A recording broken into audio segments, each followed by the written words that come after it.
Hey everyone, Fulza here. Today, I'll be covering the Sion matchup. In my opinion, Sion is one of the easiest matchups to win once you know how to do it.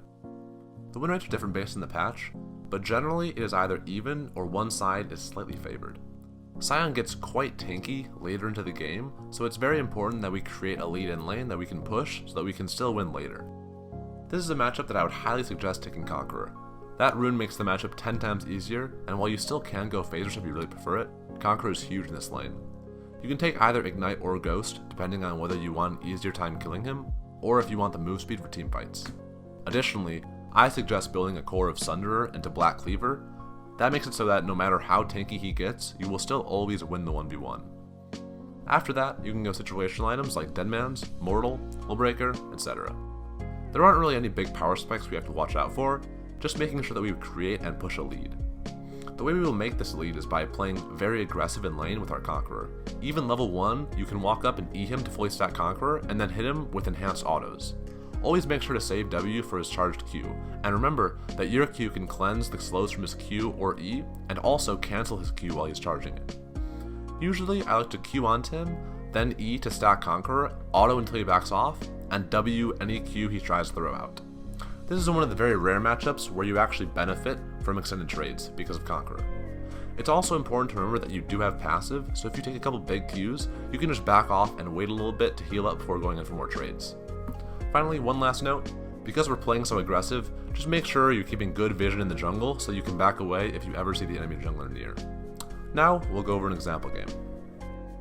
So like I said, we're going to be very aggressive early. Level 1, we can E him and the minions at the same time to get the CS while proccing our Conqueror, and then we can take trades with our enhanced auto attacks. Then we'll back off for the wave. Still being aggressive, we're going to get level 2 here, then start taking Q trades. Now level 2 we're going to be a bit careful though because we don't have W yet to dodge his Q, so we're only looking for Q trades when his Q is down. And then once we get level 3, now we can be very aggressive and we can just tank his Q with W. And then you'll notice that what I do a lot is I wrap around to this bush after every single wave is pushed, and that's because a lot of Sions will just like walk up to the lane and like start charging Q on the wave, or they'll just walk up and auto it, and when they do that you can usually get a free like QB combo off and some autos in there as well.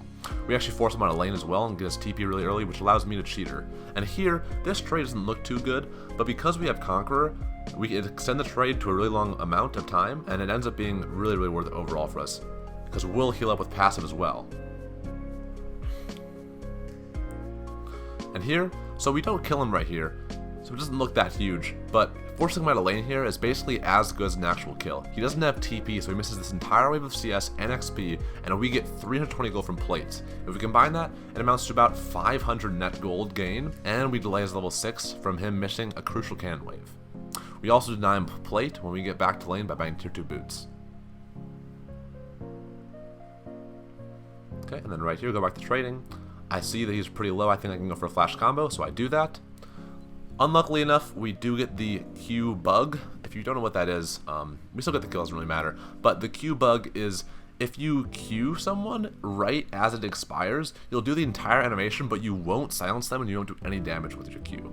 So I hope they fix that. Didn't really matter here. Luckily, we were still able to get the kill. But yeah, pretty annoying. Then after this, Echo ends up running it down to me, and I know that I said in my Darius guide that I don't use any games as examples if there's any jungle presence, because I want to make sure I'm giving advice that's based on factors that you can control. And here I break the rule, but I decided to make an exception because even though Echo ints and dies to me, it ends up being overall even for the lane. This is because if he wasn't here, right, I get 2 plates for 320 gold and Sion gets nothing. But because he came, I get 300 gold from the kill, the XP from the kill, but it also allows Sion to get a plate by delaying my back. So instead of plus 320 gold from 2 plates, it's plus 140 gold and XP. To calculate the value of that XP, you can see that I get about 2/5 of a level from the kill, and according to this Reddit post from 2017, which may or may not be completely incorrect, the average gold value of a level is 532.91 gold. So if you do 2/5 of that, we get 213.164 gold, which, when added to the 140 net gold, gives us plus 353.164 gold.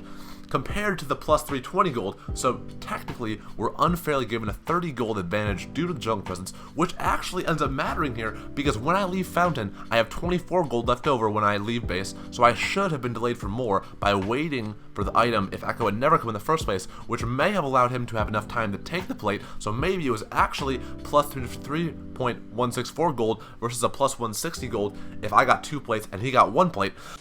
We grab some items, and at this point, we're actually just Giga strong. We can completely disrespect him from this point, even without having our mythic yet. We can just walk up and abuse him.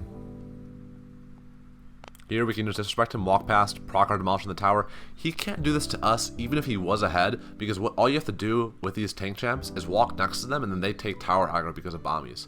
So we get a free kill on him there. There's really nothing he can do at this point. We got that lead early. We'll shove the wave here back. We got that lead early, so we're just so giga far ahead, and we have Sunderer, so it doesn't even matter what stats he has. Tanks are just so terrible right now, especially in like Sunderer and Bork and those items, that as soon as you finish them, you can just kill them for free on repeat, especially with that Conqueror helping out as well. So at this point, we literally can just walk past him, take the tower, he can't do anything about it, and then we can just kill him on repeat. And then whenever he's in a side lane with you, you just run him down and just kill him. And you can either win the game through splitting by doing that, just running him down and killing him, or if your team is close enough to that enemy team, you can team fight with them, and you should just be so much stronger than the Sion and committing so much to that team, more to the team fight than he will. I know my team did really well here and won, but even if they didn't, you should be able to win through the lead that you amassed in the top lane, assuming the rest of your team didn't giga int. So in this lane, you should be at least 2-0 from summoner spell kills, even if he doesn't really make many mistakes.